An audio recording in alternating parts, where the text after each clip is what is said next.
Kalau sudah license to kill, no mercy. Good point. Tadi Ari udah ngomong ini paten juga cocok juga Gus Dur jadi Menteri Pertanian gitu kan. Ya.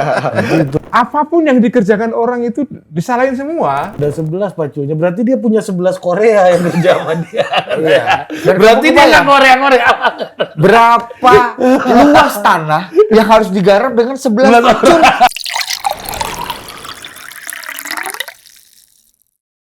Nah tapi ini situasi politik terkini. Nah, masuk sesi kedua nih. Kita masuk ini. Lebih duniawi ya? Lebih duniawi. Kan Paus sudah tadi kan.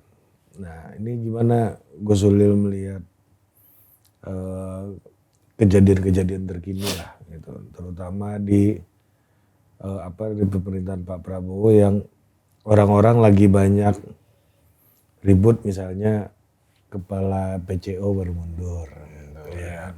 Mantan Purnawirawan Meminta menuntut supaya Gibran mundur. Banyak yang diminta mundur dan yang udah mundur nih. Iya. Ada yang berhasil, ada yang enggak. Padahal dulu nama koalisinya Indonesia Maju. Sekarang mundur semua. Kim kan. Jadi M-nya sekarang bukan mundur. Dikit-dikit mundur gitu kan. Iya, betul juga ya. Saya sih melihat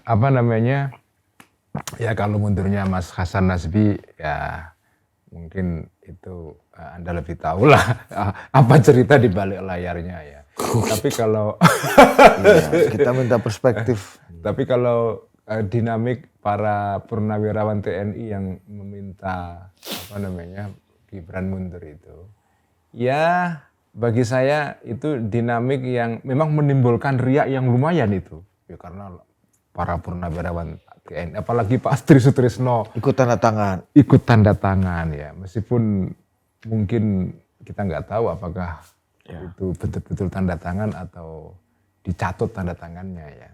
Atau seberapa Valid penuh gitu kesadaran dan kesadaran itu maksudnya betul-betul ini dengan isunya gitu kan. Ya, kalau Get saya into dengan isunya. Pak Tri Sutrisno kan bapak bangsa ya. Saya masih cenderung memakrokan lah. ya. Jembar hati ini ya. Saya agak kurang percaya Pak Tri terlibat dalam hal ini. Sirkus-sirkus politik kayak gini ya Gus. Tapi menurut saya memang ini riak-riak yang lumayan ini. Karena Kenapa lumayan Gus? Ya karena ini purnawirawan TNI, para jenderal-jenderal kan. Ya lumayan lah. Mereka ada yang jembar Atine juga nggak jadi jenderal nih? Saya nggak tahu, tapi yang jelas ini memang riaknya lumayan. Karena ya ini orang-orang yang dulunya ya orang-orang penting memang. Tapi menurut saya ya ini riak-riak yang menjadi tantangan bagi Pak Prabowo. Apakah bisa mengendalikan keadaan ini atau tidak. Saya sih optimis ini tidak akan menimbulkan sesuatu yang serius ya. Ya ini bagian dari...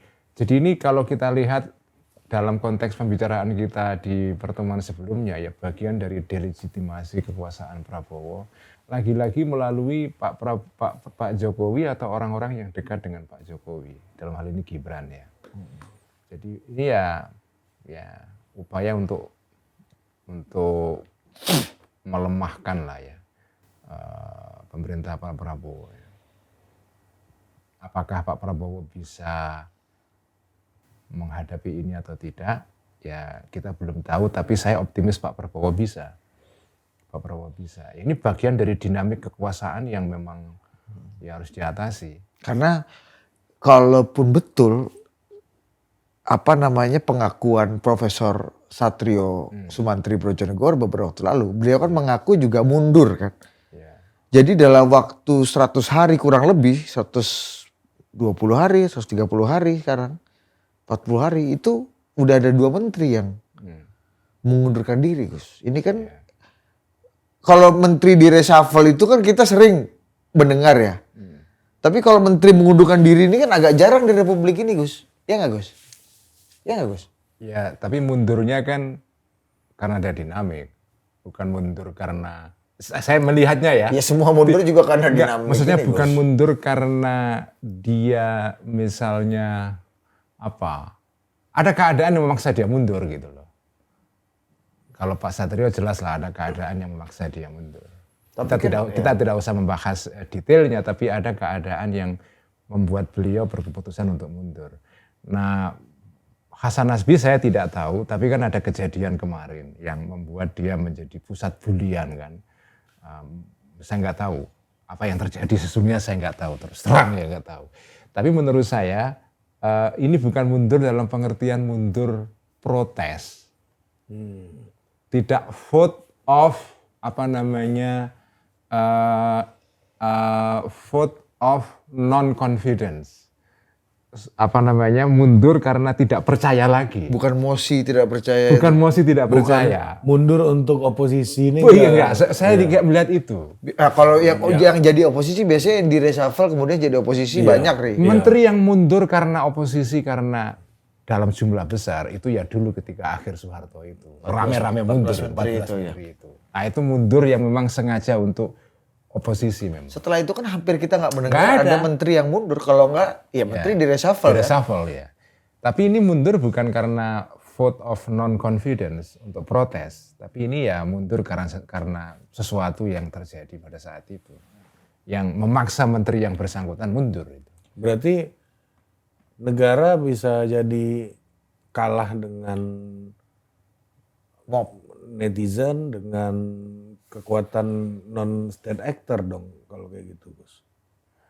Ya faktanya begitu, karena ketika Anda berada pada situasi yang tidak kondusif lagi berada di dalam kekuasaan, lalu tidak efektif, ya contoh yang bagus kan Agus Miftah lah ya.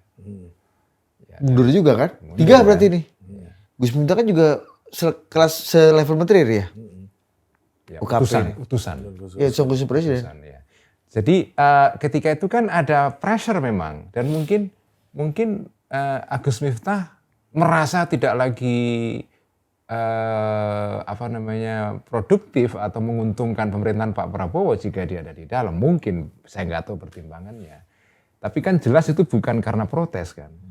Dan memang betul bahwa sekarang suara publik itu memang ya betul-betul dalam hal seperti ini ya, memang ya punya pengaruh memang. Nampak ya. Makanya tetapi kalau misalnya menggerakkan seperti reformasi dulu ya, ada gerakan masif untuk menurunkan pemerintahan, mungkin tidak. Karena itu butuh situasi, butuh tipping point, butuh sesuatu yang krusial yang membuat batu bisa menggelinding gitu loh. Dari mundurnya menteri adalah ekses dari itu. Kalau dulu kan memang krisis ekonomi kan. Nah, selama tidak ada Krismon sebetulnya ya perubahan-perubahan, ada kegelisahan-kegelisahan, protes-protes itu ya berhenti sebagai protes elit kan. Tetapi walaupun ini protes elit ya bagaimanapun pressure itu ada dan membuat mungkin 1-2 orang nggak bisa menghindari dari pressure ini lalu mundur gitu. Kalah atau tidak buat saya nggak penting. Nyatanya begitu. Ya tinggal Pak Prabowo gimana mengatasi keadaan ini. Ya pemerintahan harus move on terus, nggak bisa tidak kan. Tapi Gus, dalam game kekuasaan ini kan mundur dari jabatan kekuasaan itu kan nggak lumrah kalau di Indonesia. Kalau di negara-negara lain kan sering itu kita dengar kabar menteri salah kebijakan mundur. Ada kasus apa dengan istrinya, dianya mundur gitu-gitu kan. Hal-hal yang bahkan belum terbukti secara valid itu dia bisa mempertanggungjawabkan secara moral gitu kan. Nah, ini kan hal yang baru ya buat gambaran kekuasaan kita gitu Gus. Bahwa ada menteri yang mau mundur dari jabatannya, pejabat publik untuk hal yang sebenarnya nggak ada bukti hukum. Bahkan di Indonesia dulu kita pernah ada ketua federasi sepak bola di Indonesia yang sudah dipenjara pun dia masih nggak mau mundur gitu. Itu kan kebiasaan kita banget. Ya, betul. Ada sekjen partai yang harus menunggu inkrah dulu baru dia merasa dia tidak bersalah. Pidato bagus. Good point. Good point. Belum keluar dari tadi. Belum keluar. Gitu kan Gus. Good point. Kan agak langka barang ini Gus. Tapi kan bagus mundur ini. Enggak, dalam Ini apa maksud gue? Ya, saya malah melihat ini bagus karena ada pejabat yang responsif terhadap aspirasi publik kan. Kalau publik tidak nyaman dengan tokoh itu dan tokoh itu merasa bahwa keberadaan dia dalam pemerintahan mungkin mengganggu jalannya pemerintahan, ya udah mundur saja. Itu bagi saya malah perkembangan yang positif. Artinya publik punya kekuatan untuk mengontrol. Kan bagus, buat saya itu bagus ada menteri mundur bukan karena dicopot, tapi karena tekanan. Iya, dan bahkan kalau mau dibilang terbukti bersalah secara hukum ya, pidana atau perdata, 3 pejabat setingkat menteri yang udah mundur itu kan juga nggak ada inkrahnya dalam hukum gitu kan, nggak ada keputusan dia bersalah melanggar hukum. Dan kita perlu apresiasi loh kepada menteri-menteri yang mundur ini. Iya dong, kita harus apresiasi. Dalam konteks ini ya. Iya, kadang-kadang kan kita ini kadang-kadang saya yang tidak suka dengan perkembangan politik modern itu ya. Saya nggak sukanya itu ini. Orang itu seperti melakukan witch hunt. Memburu dukun gitu. Penyihir. Dikejar sampai ada. Jadi orang kalau sudah membenci tokoh tertentu itu dikejar sampai. Bahkan kalaupun sudah menjalani hukuman pun masih dipunish, masih dihukum lagi itu. Semangat untuk menghancurkan orang hanya karena kita tidak suka dengan dia, karena mungkin kita nggak suka dengan tindakannya, tapi kan pada akhirnya tidak suka dengan dia. Itu luar biasa. Kenapa dan punya tenaga dan energi untuk melakukan itu, Gus ya? Kenapa tidak semangatnya seperti dulu dalam kisah yang terkenal dalam Alkitab, ketika ada seorang pezina dilontari batu, Tuhan Yesus kan, lalu Yesus berkata, siapa di antara kalian yang tidak pernah berdosa? Artinya semangatnya memaafkan gitu loh. Kenapa tuh tidak ada kesediaan kita untuk menyadari bahwa ya manusia itu memang ya lemah, kadang-kadang keliru. Kalau dia sudah mengoreksi diri, dia sudah menunjukkan rasa bersalah dan sudah dihukum, ya kenapa nggak kita ampuni?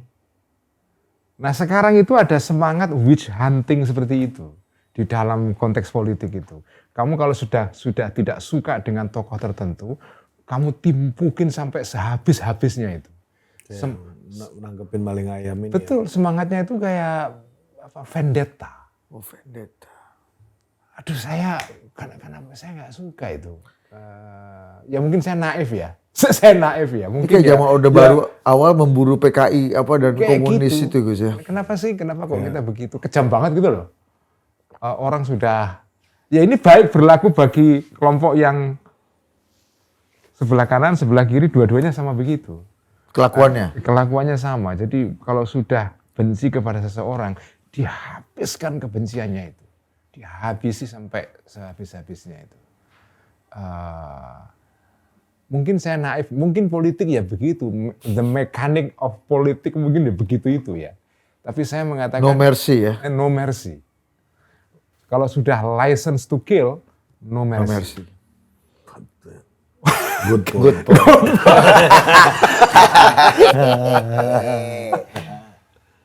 Ya, masa begitu ya. Good point. Bukan Ganjar Pranowo. Good point. Good point. Makanya dulu pernah ada pernyataan yang saya suka dari Sujiwo Tejo. Dia mengatakan. Ada atau banyak? Ada pernyataan Sujiwo Tejo. Dia mengatakan ketika ada koruptor yang tertangkap segala macam kan. Dia kan pernah bilang,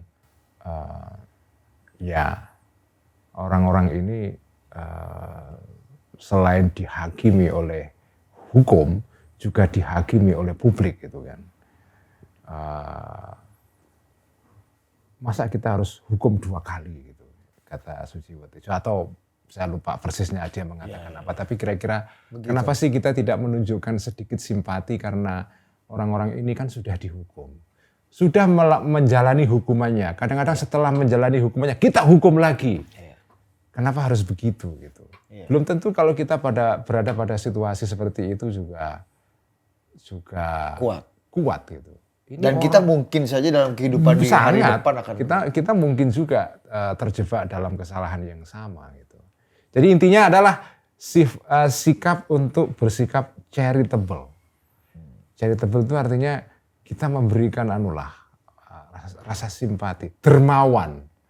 Dermawan kepada orang yang sudah ditimpuki oleh masa habis-habisan, kita menunjukkan sedikit simpati gitu. Bukannya orang timur, orang Indonesia sesuai pelajaran PMP dan PPKN ini memang harusnya yang kita pelajari dari kecil itu ditanamkan nilai-nilai seperti itu, Gus. Welas asih, moderat dalam ajaran verbalnya begitu, tapi dalam dunia medsos ada algoritma lain memang yang bekerja di sana. Kalau kamu tidak, itu kayak gladiator itu loh. Kalau gladiator sudah mengalahkan musuhnya, seluruh penonton akan bilang kill him, kill him, kill him. Kalau kamu tidak membunuh dia, kecewa orang-orang. Ya kan? Iya, persis. Finish him. Finish him. Oh kayak ini Gus ya, kalau yang Mortal bukan bukan petinju yang Mortal Kombat. Enggak, pertandingan yang apa? UFC MMA. Smackdown. Smackdown mah pura-pura ya. Itu mah ya kan itu mah kursinya aja kursi plastik gitu kan.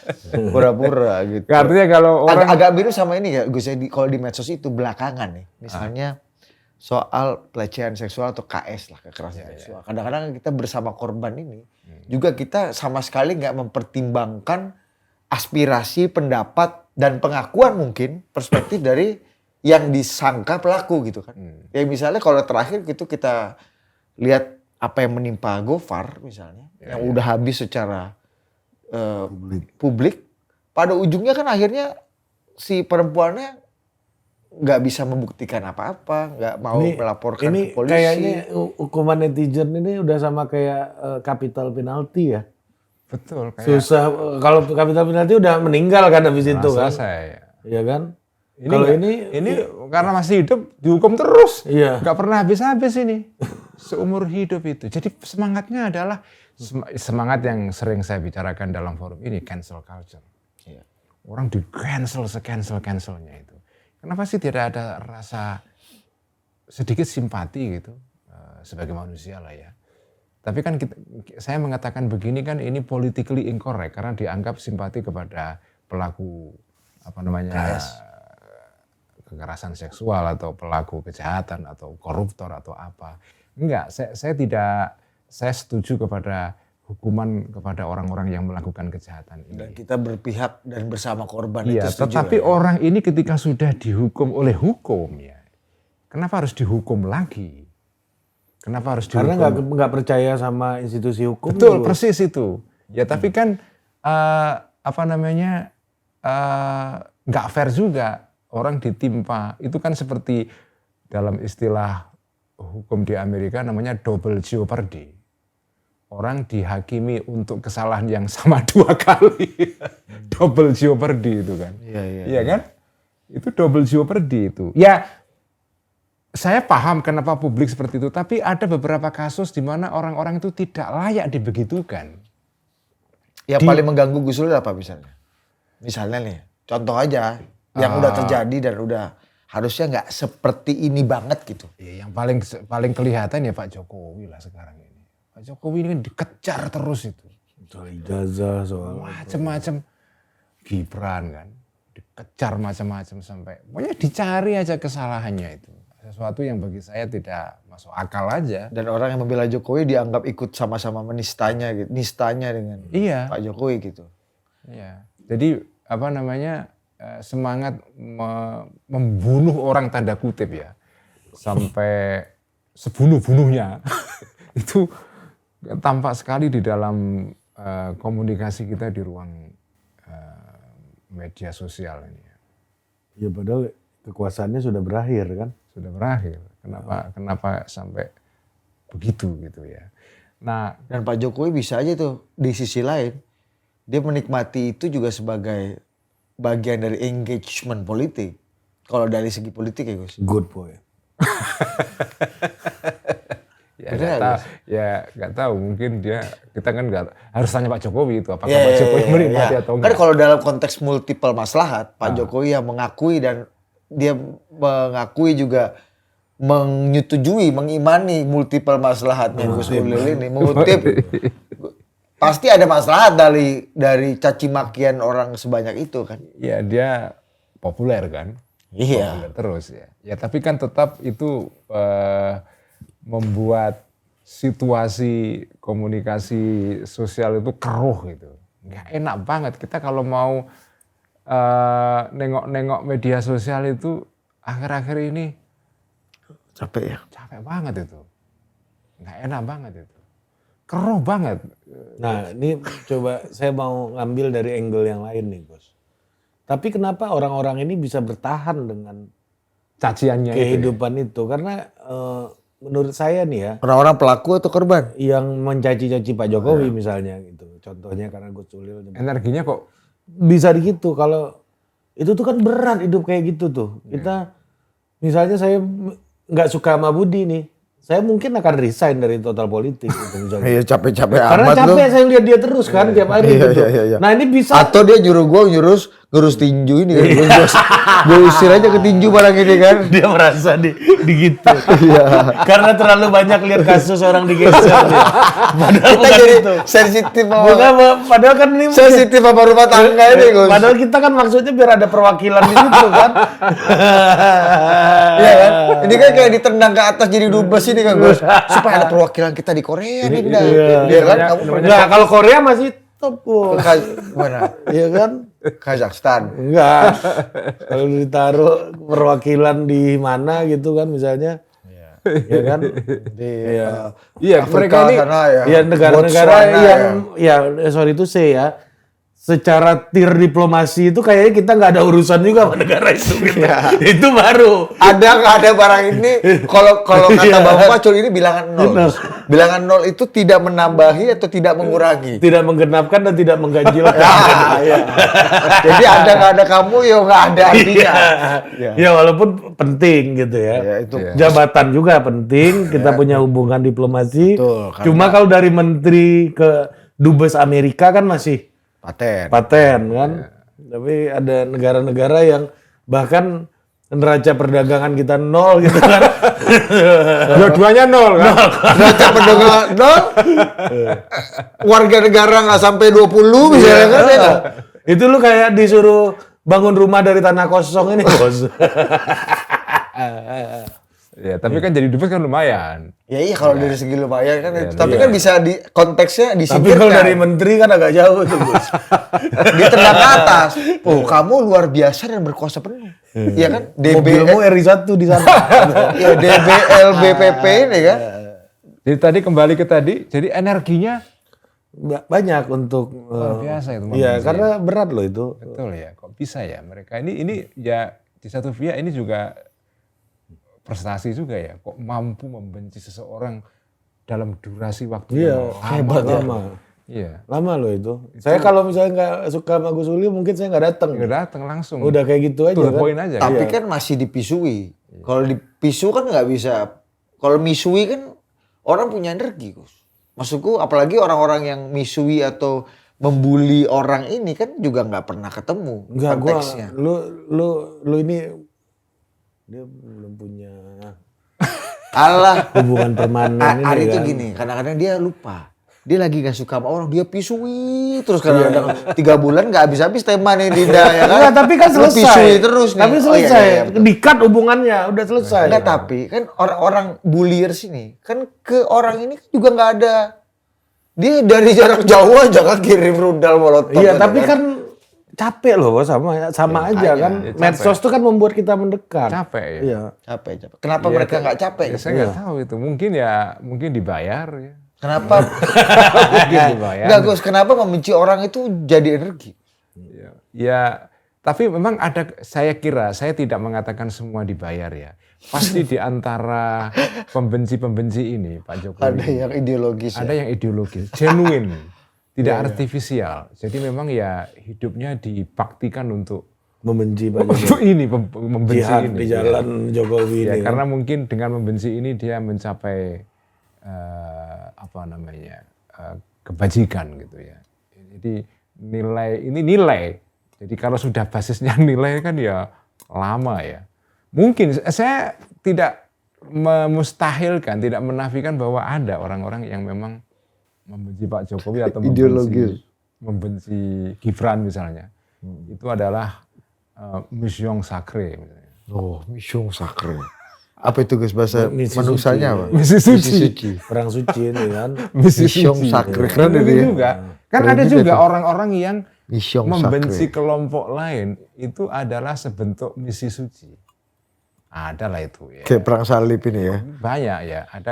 Ada orang-orang yang misi sucinya Jihad. ya jihad dengan cara membenci orang lain. Tapi itu ya capek memang. Iya kayak gini Gus, non sewu Gus. Ternyata kita bisa benci sama pemerintahan Zionis tapi sama warga negaranya juga belum tentu bisa benci karena mereka manusia pada umumnya juga yang betul. tidak menginginkan juga banyak juga yang tidak menginginkan penyerangan terhadap Palestina ya. Betul, Gus, ya. betul. Tapi ya kalau Israel ini ya memang perkembangan terakhir ini kan memang menjengkelkan sekali ya. Setelah 7 Oktober itu menjengkelkan sekali. Bahkan sekarang kebencian atau sikap yang kritis kepada Israel sekarang sudah mulai meluas sampai ke negara-negara barat kan. Bahkan menjadi simbol dari politik tertentu. Jadi misalnya di Irlandia itu kritik kepada Israel bahkan anti Israel itu semacam pernyataan politik itu. Mereka bukan Muslim kan. Kemarin di dalam saya nggak tahu apakah saya kemarin lihat video cuplikan ketika pemakaman Paus di antara para yang hadir itu di lapangan Santo Petrus, ya di depan Basilika itu ada hadirin, ada crowd yang membawa bendera Palestina. Dan cukup banyak yang bawa bendera Palestina itu. Jadi sekarang simpati kepada Palestina itu meluas, melintasi batas-batas agama dan golongan dan segala macam ya. Ya karena sikap Israel yang makin hawkish ya, makin membabi buta ya di bawah Netanyahu ini. Ngeri memang. Dan Netanyahu kayaknya nggak ada tanda-tanda untuk tumbang juga sih. Nggak ada mosi tidak percaya juga di internal. Sebetulnya secara domestik dia sekarang lagi terancam karena dia kan lagi terkena kasus korupsi kan, mau diadili. Jadi sebetulnya Netanyahu itu menjadikan Gaza itu sebagai alat untuk menaikkan popularitas dia yang sedang turun di dalam negeri. Selalu begitu kan. Di mana-mana kita menyaksikan bahwa ada peristiwa global kemudian dikapitalisasi secara domestik. Itu saya kira gejala dalam semua kasus lah. Misalnya Piala Dunia. Piala Dunia. Iya kan? Iya kan? Ya kayak Pak Prabowo, Erdogan jalan keluar itu dibilang walk out kan. Iya. Itu tapi kan ada aja kan? Gus, tapi kan gini Gus, pilihannya dua. Bisa berhasil, bisa juga enggak. Bisa enggak ya. Soal Piala Dunia kan enggak berhasil kan? Kalau enggak mungkin 16%. Tapi gini, berhasil 61%. Gini Pak, berhasil atau tidak itu buat saya tidak penting. Yang penting adalah dia sudah melakukan sesuatu. Gagal atau tidak bagi saya. Ya, betul. Karena ini sikapku. Enggak maksud saya gini, kalau salah. Misalnya ya pemerintahan itu kan ya ketika itu Pak Ganjar, sekarang Pak Prabowo. Ya dia kan harus melakukan sesuatu. Apakah sesuatu ini dia lakukan berhasil atau tidak? Pasti dia sudah punya hitung-hitungan akan berhasil. Tapi kalaupun gagal, buat saya ya itu resiko. Orang ketika bertindak bisa berhasil, bisa gagal. Yang jadi masalah kalau nggak bertindak apa-apa itu loh. Itu kan joknya orang NU dan Muhammadiyah. NU pro kunut, Muhammadiyah tidak kunut. Ya. Udahlah nggak usah tengkar. Yang penting sholat subuh. Jadi kalau mereka sama dia main tengkar yang ketawa yang nggak sholat. Nggak sholat. Tuh kan gitu kan. Yang penting sholat subuh itu perkara kunut atau tidak nggak penting. Gitu Gus. Benar. Bilangan 0 juga Gus ya. Tidak mengganjilkan ataupun menggenapkan ini kan. Jadi saya itu terus terang punya simpati kepada pemimpin-pemimpin yang berani ngambil resiko.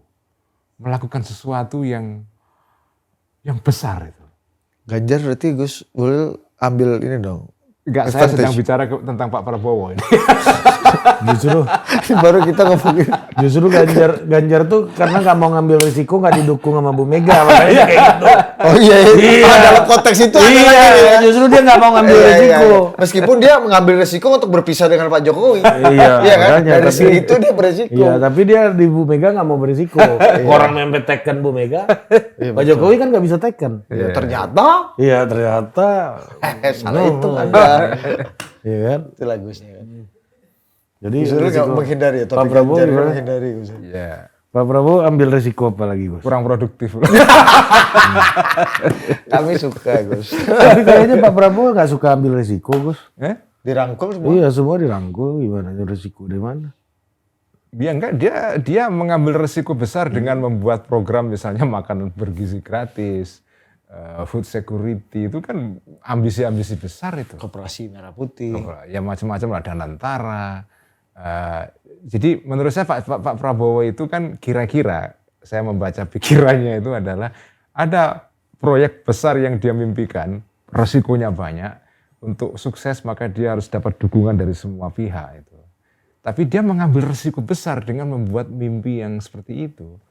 Dan sekarang sudah mulai banyak orang yang skeptis kan, soal Danantara misalnya, soal food estate atau food security, soal makan, yang paling jelas sekarang makan bergizi gratis.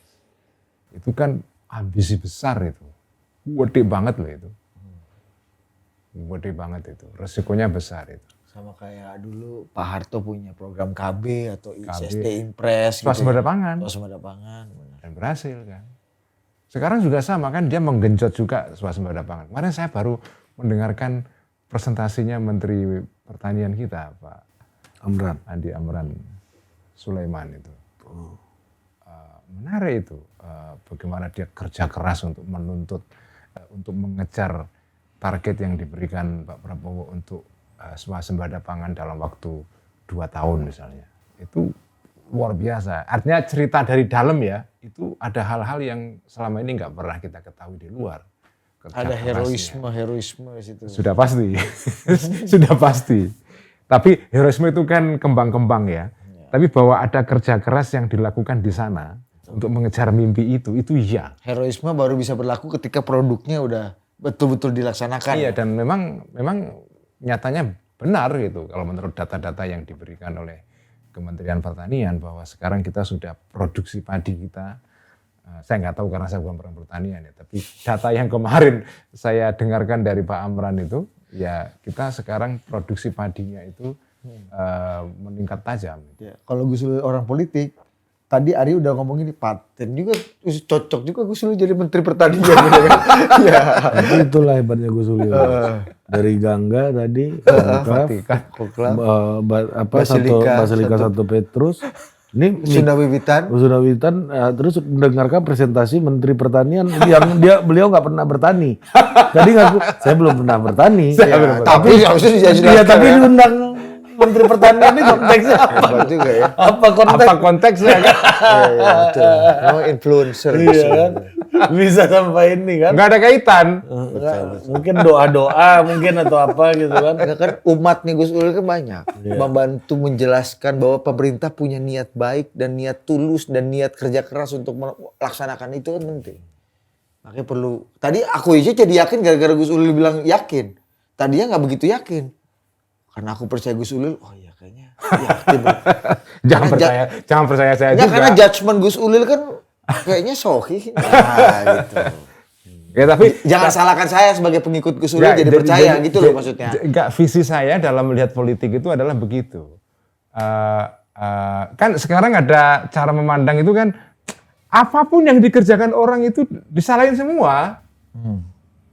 Gitu loh. Padahal ada yang salah, Ada yang salah, ada yang enggak gitu. Ada yang patut disalahkan, ada yang enggak. Tapi sekarang semua disalahkan. Ada kan beberapa tokoh yang seperti itu. Kalau saya melihat, iya memang ada kesalahan, tapi ada upaya serius untuk melakukan tindakan yang mengandung resiko. Berani itu. Berani. Saya terus terang kagum pada pemimpin-pemimpin yang melakukan hal seperti itu. Tentu jangan ditarik terlalu jauh. Kalau gitu Mao Zedong gimana bunuhin Pol Pot. atau Pol Pot, ya nggak begitulah ya. Nggak segitunya. Ya udah kalau nggak gitu, Ganjar gimana? Nah, ini kayak tulisan-tulisan di belakang truk gitu. Gimana? Kehidupan yang tidak pernah dipertaruhkan tidak akan pernah dimenangkan. Najwa Shihab. Memang yang mengutip itu Najwa Shihab. Kan supir truk yang gambar tahunya dari Najwa Shihab. Yang mempopulerkan ya kan? Padahal itu dari Syahrir. Sama Syahrir kayak karena kebanyakan diskusi sama PSI-PSI. Gak ada yang PSI-PSI yang jadi yang gambar punggung truk ini gak ada Gus. Iya, betul. PSI-PSI Gus. Paling turunannya kayak Budi ini nih, Imada nih kan. Ikatan Mahasiswa Dansa ini kan. Imada. Dia Imada generasi terakhir. Iya, last generation. Ada itu apa namanya. Sama kayak lagu siapa dari Biru Meru yang kesukaan lu tuh Gelora Asmara ya. Aku di Bukan kesukaan sini. gua.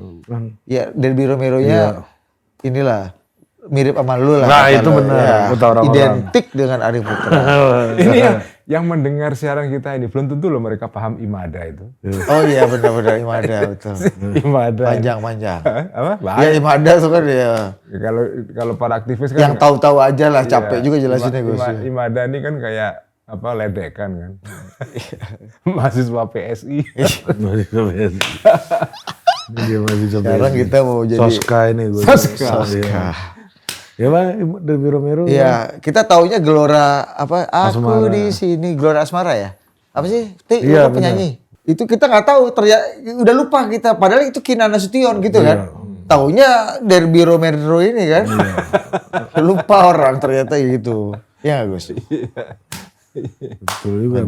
Padahal gue tahu dari Rifana Pratiwi itu hidup yang tak pernah, yang tidak dipertaruhkan, tidak pernah diperjuangkan. Najwa Shihab. Kalau gue punya truk dan pantatnya terpaksa gue tulis gitu. Tapi Rifana Pratiwi. Pernah ngetim itu juga kan? Pernah, gue berkali-kali gue. Ingat ya, Bud? Ingat ya, kehidupan yang gak pernah dipertaruhkan gak akan pernah dimenangkan. Itu lebih ke dustron. Itu cara bicara dustron itu, Bos. Bukan Rifana. Boy Bongso. Jembar hati. Nanti sampai itu tuh jadi punggung truk ini, Bos. Ibu Mega itu Boy Bongso, Jembar hati. Nusron Wahid.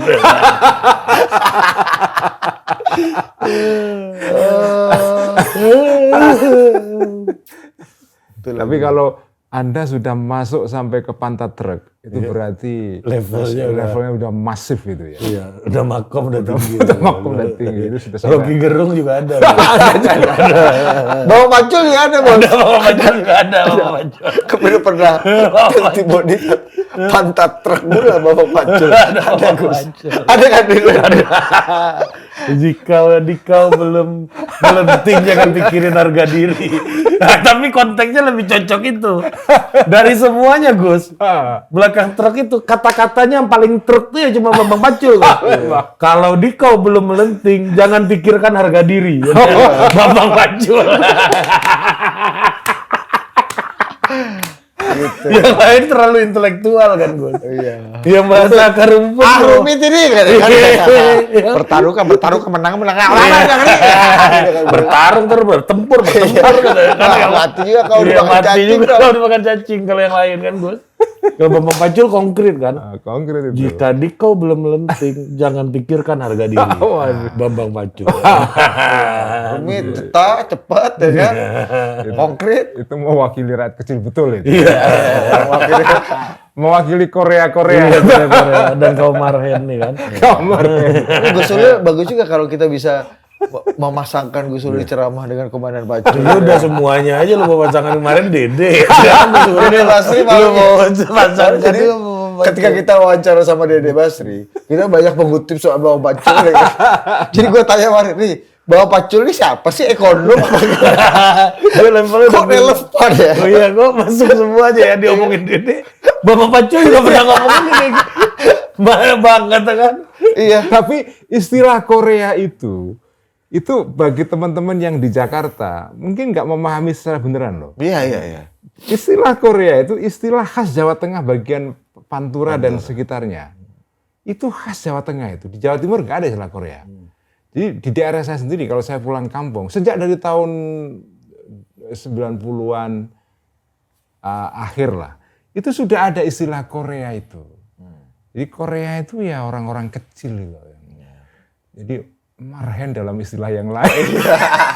Sinonim daripada marhen. Melenting ke atas. Kalau marhen itu terlalu PNI dan terlalu PDI dan terlalu Soekarnois. Mbak, kenapa kok Korea itu loh? Saya juga nggak ngerti itu. Ya sejarahnya karena dulu tentara-tentara Jepang yang menjajah ini Gus. Iya, Bawa pekerja-pekerjanya orang Korea. Orang Korea memang. Iya kan?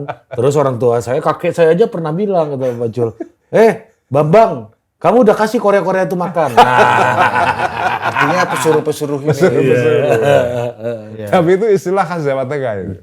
Di Jawa Timur setahu saya tidak ada. Dan akhirnya itu bisa Menasional. Ya, gara-gara gampang Siapa dia yang bilang Saidina Bambang Pacul itu siapa namanya? Aku lupa. Gus Muafik ya, Gus siapa? Bukan. Siapa namanya? Lupa. Ya. Ada di Instagram yang tuh. musik muda siapa Gus? Yang Gus Ikdam. Bukan. Ah. Coba. Mor. Gus Baha, Gus Ikdam. Gus Ikdam, Gus Miftah. Bukan. Yang agak tegap gitu. Gus Muafik, bukan. Bukan, sama yang gondrong ini kan. Iya. Siapa lagi ya? Gue lupa. Gus ini, Ya, Gus Yusuf. Bukan Tegalrejo. Gus Yusuf orang politik memang. Gus Yusuf lebih politisi, lebih ketua PKB dia. Ya udahlah itu pokoknya. Nih. Gus Kausar. Oh, Gus Kausar, Lirboyo. Lirboyo. Iya tuh. Saidina Bambang Pacul. Iya. Itu Gus yang lagi viral juga itu. Gus Kausar. Itu kan rakyat ya, apa bahasa rakyat. Iya, ya itu Pokoknya marhen nggak dalam bahasa baru lah. Bisa juga Gus Ulil nih khotbah di PDI Jawa Tengah.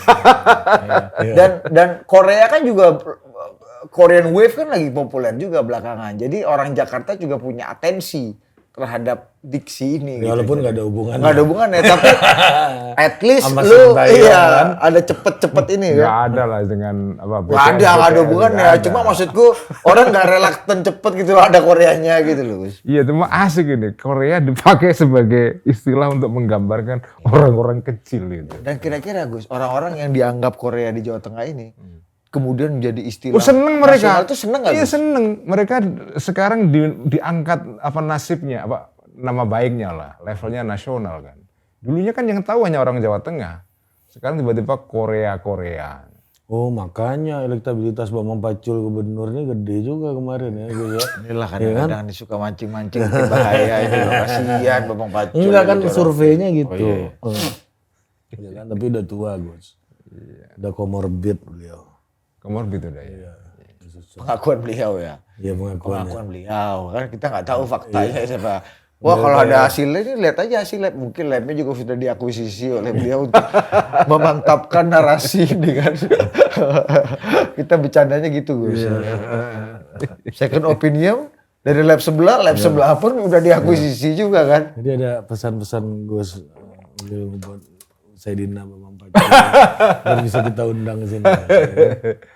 Ya saya suka lah menikmati wisdomnya Bambang Pacul ini. Luar biasa itu. Honest Ya. jujur itu.